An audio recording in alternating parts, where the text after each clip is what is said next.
Yo, what's good? Got another video. Let's get into it. So yesterday, Team USA matched up with South Sudan, and just like every single game the United States plays, there was a lot of questions and narratives being pushed heading into this matchup. The first one pertaining to Jason Tatum and his playing time, as he received a DNP going up against Serbia in the last matchup for the United States. Now, to be fair, Steve Kerr did address this heading into the game, as he not only alluded to the fact that Tatum was going to receive way more minutes, but he even inserted him into the starting five, and basically referencing the fact that in terms of matchups, this makes way more sense. I alluded to this in my last video as well. Going up against South Sudan with the length and athleticism, it's a much more favorable matchup for Tatum to be out there in contrast to probably some smaller guards. Another big question and concern that I think a lot of people had was the elephant in the room, and that is Joel Embiid. Embiid has continuously struggled all throughout any of these Olympic games, and once more, this is a question and concern that was answered immediately. As for the first time, Embiid was finally taken out of the starting five, and long awaited was Anthony Davis' starting position finally given to him. The South Sudanese team is a really great underdog story that utilizes a lot of their fire and passion to overwhelm a lot of teams. They just did so against Puerto Rico just a couple of days ago, and I think a lot of people really got to see it on display in the showcase game that I alluded to earlier a week ago against the United States, where they pushed us to our limits, and we only won by 1 point, just 1 point. LeBron had to come and save us, as he did a lot of those games in the showcase matchups, and a lot of people were trying to figure out, like, how are they going to respond, and it was with defense. Earlier in this game, there was a slow start. Jason Tatum missed a three-pointer, and Curry only made one field goal throughout this entire game, and that was a layup. He missed all of his three-pointers, all of his jump shots, and that's been a reoccurring theme early on. Hopefully that will change, but because of that struggle early on, South Sudan actually had a 10-8 lead, roughly around the 5-minute and 30-second mark. But then the benches were unloaded. Bam, KD, Ant, Drew, and Derek White came in, and that's where things completely changed. The level of defense that was played in the next 9 minutes were just unconscious. Drew Holiday and Anthony Edwards were hellacious with their on-ball defense, almost to the point where you could very well argue it looked like they took it personal from what the South Sudanese team did just a week ago, as they were picking up ball handlers full court for basically the remainder of the first quarter, as well as entering the second quarter. Derek White was roaming around and being very destructive, but what we saw from the front court was really, really different. KD continued to be amazing offensively in this game, didn't really make his jump shots, but he was putting a lot of pressure on the defense and getting to the charity stripe. But what KD did defensively, in unison with Bam Adebayo and Anthony Davis for the remainder of the quarter and entering the second quarter, again, is what really translated into an overwhelmingly dominant stretch of basketball. KD was fantastic. He was sensational. He was picking up guards on the perimeter. He was roaming around, playing passing lanes, helping out, digging when other players were driving. I have to genuinely say this, give KD a lot of his credit. KD was so impactful on this side of the floor that I would go as far as to say, outside of Bam and possibly Drew, KD genuinely might have been the third best defender on the floor for Team USA. And there was even stretches where I would go as far as to say he was the best defender. I mean, the things that he was doing, showing, recovering, rotating, he knew where he needed to be for several possessions, blowing up plays, and again, just creating a lot of fast break opportunities, which is something that the United States really wanted to get out of. Because the one thing that South Sudan does really, really well, it is really slow down and clog up opposing teams' offenses in half-court sets. And then when they start to zone you up and when they start rotating, that's where things get really, really difficult. Pull them to their grave! But Bam Adebayo, I mean, Bam was amazing. And it just wasn't on the defensive side of the floor. It was offensively as well. Bam, of course, defensive. Nah, KD's always had that. He always had those, when you look at his frame, or not his frame, but his length, how tall he is and, how he can move. He moves like a guard. So, his defensive upside, he's always been able to play good defense. He's just a scorer, though. He has to carry his team offensively. So he can't really, in the NBA at least, explore that defensive side a little bit more, because he's always the main offensive point. That's why he was so good in Golden State, because, he had Steph and Clay out there, so he could do more on defense and shit like that. But on Team USA, it's basically the same thing. You got all these great players around you. He could play better defense and focus more, expend more energy on the defensive side. So, yeah, he looked good, though. His switchability really shut down a lot what this team was attempting to do. No more dribble drive and kicking out to three-point shooters, stopping a lot of that penetration, and Bam just does that really, really well. Now, this type of defensive scheme really does concern a lot of people because the idea of having your only rim protector on the perimeter defending guards does leave you vulnerable. When you have someone like Bam and AD, and again, I gotta give a lot of credit to Kevin Durant, when you have these type of players who are long, lengthy, athletic, while also having the ability to defend in space, a lot of that penetration that would collapse the defense and have everybody rotating and potentially leaving someone open doesn't really exist anymore because you have bigs who can go out there and defend guards. And because of this, a South Sudan team that was on pace to score around 20 to 25 points by the end of the quarter finished that first quarter only scoring 14. And by the end of the first quarter, South Sudan was held to 32 points from the field and 33% from the arc. A lot of defensive effort carried over to the beginning of the second quarter as well. But even when they took out Bam and inserted Anthony Davis, still hellacious defense and just all around translating to really, really great defensive effort of the second quarter, which translated to not only South Sudan being held to 21 points in the midway point in the second quarter, but also the United States having 40 points at the same time marker as well. Which, if you stop and think about it, this means going back to when South Sudan had a 10-8 lead within a 9-minute and 30-second stretch. Less than 10 minutes, the United States went on a 32-11 run. That's ridiculous. That's and then after that, surprisingly, we actually got some Halliburton minutes. For the first time, Hallie was out there giving some PT. Thank goodness he got off the bench. And he actually had immediate impact offensively, knocked down back-to-back three-pointers, and it looked like he was having a ball out there. Now, defensively, not so much, because when Hallie was out there, so was Curry, and running a backcourt with Curry and Halliburton against a team this long, tall, and athletic definitely didn't aid us whatsoever. So defensively, we certainly took a hit. But then something scary happened. Anthony Davis fell awkwardly, and then he kind of got up and he was limping roughly around 3 minutes left to go in the second quarter. Then he was pulled out, and instead of going Embiid, which at this point has not played yet, Steve Kerr decided to throw Bam out there once more. And at the time, in real time, I was questioning it like, wow, Bam just got off the floor early in the second quarter. I mean, we have such a huge lead. Why not just try to give Embiid some PT? But no, Bam immediately hit the floor and had crazy impact. Not only was he still great defensively, but offensively, he was making very quick reads, very impactful, and even hit two three-pointers, which again further inflated the lead to ways in which it was inevitable that the United States were going to win huge. By the end of the second quarter, heading into halftime, Team USA had a 55-36 point lead. And just looking at the numbers, it was completely lopsided in favor. Bro, in any basketball game, bro, if any player on your team that usually doesn't shoot threes is hitting multiple threes, you already know off backs, this game is wraps. We're gonna win, bro. Like, it's that sounds crazy. Like, you would never think like, all right, Bam's about to come out here, he's gonna hit at least 2 threes. That's not what he does.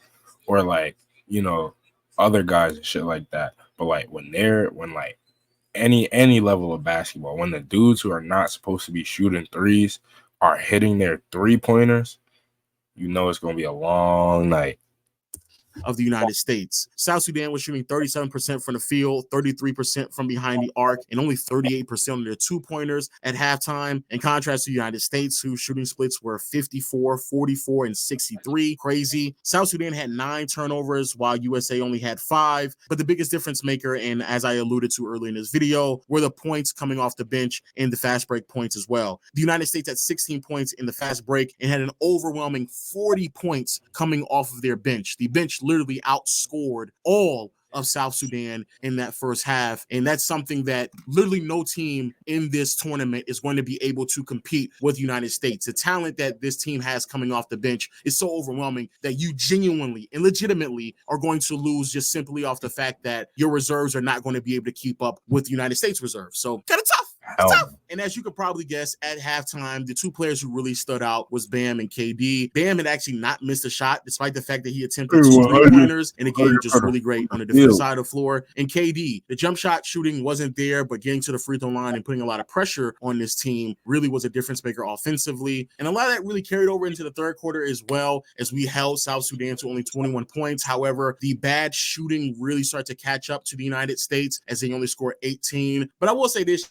Shout out to Devin Booker because in the second half, he really started to find his flow and his role in his team, coming off of curl screens, catching and shooting, and making things very, very simple for himself and allowing other passes and playmakers to kind of make the reads instead of him trying to dribble and kind of do a little bit too much. And then by the fourth quarter, both teams really started to give up, really didn't care too much about a defensive effort. Both teams basically scored 30 points in that fourth quarter, and there was just a lot of shooting and fast break and easy looks because it was pretty inevitable at that point that South Sudan was going to lose by double digits, and the final score turned out to be 103-86 as the United States walk away pretty handedly in this game. And as you can probably already tell, I've talked about literally everybody on this team, from Curry shooting poorly, Anthony Edwards great defense, LeBron didn't spend too much time on him. LeBron finished the night with 12 points, 5 assists, and 7 rebounds. Still turned the ball over 6 times, which has been an ongoing theme with LeBron. I do believe the congested court is a bit of a problem for LeBron. Yeah. He's dealt with problems trying to dribble and post up in very tight spaces, and that's been a way for a lot of teams to kind of dig and get some easy turnovers on him. But nevertheless, I thought he was fine. But the one player that I haven't talked about, and there's a reason for it, is Joel Embiid, because Embiid did not play.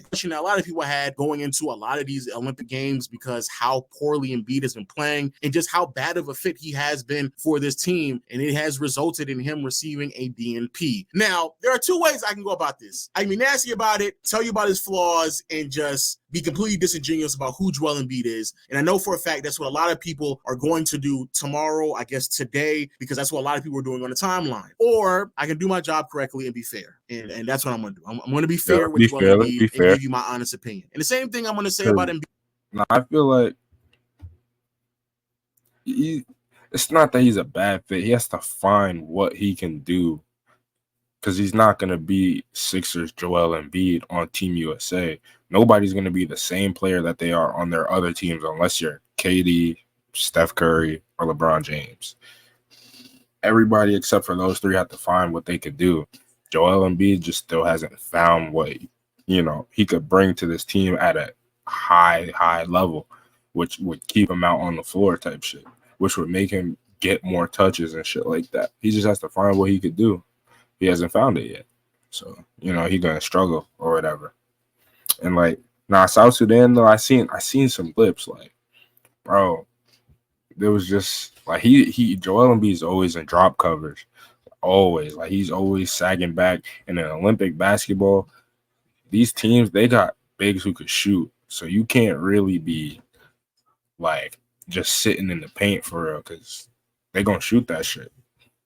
Embiid is what I said about Tatum in the last game, and that is, this isn't a game that's meant for him to play in, and that's just as simple as that. The United States is so talented that we can genuinely not play some of our best players and still win handily, just simply based off of matchups. And South Sudan is a team that has a lot of athletes, very versatile, likes to get up and down in transition, which Joel Embiid doesn't do well in, likes to shrink the floor defensively and force teams to make decisions, which is something that Joel Embiid, again, doesn't do well in. And the best way to really slow them down in a half-court set, because they love to dribble, drive, redirect, and kick out for open 3-point shooters, is to switch a lot of those actions and don't really have too many vulnerable pieces on the defensive side of the floor when they are playing in a half-court set. When you have KD, AD, Bam, the biggest reason why Tatum was in the starting 5, when you have that much length, athleticism, and switchability, a lot of the things that they normally thrive in was completely shut off, and that's just something that Embiid doesn't do. Embiid is just not that great defending in space, even against international players. That's not his strong suit. He's a drop coverage, rim protecting type of a big. AD and Bam can do that and more, and you can thrive off of that in a matchup where you need to slow down a lot of the penetration and just cut off all of that water. But I do believe the biggest takeaway is what we saw on the offensive side of the floor, because what we saw in the preliminary games and the showcase games is that Embiid would get the ball, jab, kind of hold it, and really slow down the offense. And that really worked in favor of South Sudan. They would corral him, double him, and force him into bad reads. And that's been something a lot of teams have been doing. But with this type of length and athleticism, you're going to fall victim to that. But in this game, if you just watch AD and Bam, very quick reads, very decisive. They weren't trying to go at the elbow and get a high post. They were immediately going down low, demanding position, and just completely sealing their man and getting easy reads at the basket. And if they weren't doing that, then they were easily making reads and forcing the the team to rotate because of the positioning The that they have. passing. These are things Yeah. that Embiid just does not do. And because of that, the United States not only won by big, but they held South Sudan to 42% from the field. They also forced 19 turnovers, scoring 26 points off of those 19 points. But the biggest difference maker in this game, in contrast to a lot of other games that the United States have played, 25 points coming off of fast breaks, 44 points in the paint, and 66 points coming off the bench for the United States. All of that has a lot to just do with what KD and Dame were doing off the bench and what they were able to force South Sudan to do defensively, which translated into very easy buckets pretty consistently all throughout this game. After that first stretch of basketball in the first half of the first quarter, South Sudan never gained the lead back again. Matter of fact, South Sudan was never even close, and this so far outside of the Serbia games has been the most convincing win that the United States has had early on. And I do believe that this is a testament to how versatile, how deep, how well-rounded and talented this United States team is. This team can beat anybody in the Olympics in various different ways. And so, yes, it's crazy that arguably the best player on this team did not play a single minute. I do believe this was a long time coming because it was very, very obvious that Embiid on this roster just didn't fit the greatest, because what he excels in is something that this team didn't necessarily need on every single night, especially against this type of South Sudan team.